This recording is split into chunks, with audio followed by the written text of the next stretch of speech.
Hi everybody, Captain Steve here. I am aboard Cloud 9, our beautiful Pan-Oceanic 46.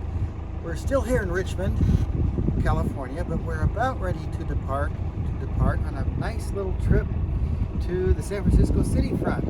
So I wanted to cover a few things with you that I always do before heading out, even for one day, but especially overnight.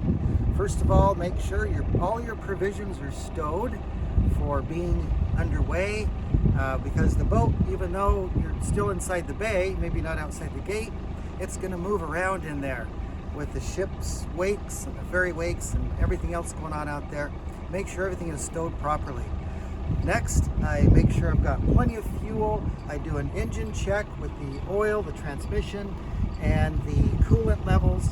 I do a thorough check of all the machinery before I even start her up.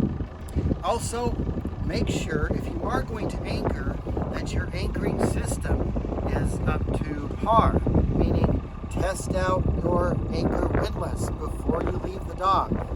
Also, make sure that your chain is properly stowed in the chain locker and will function properly when you deploy it.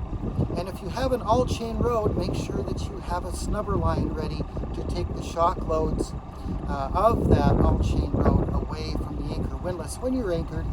I'll discuss that later in another video, but for now I just wanted to cover a few things before we head out on our little adventure overnight.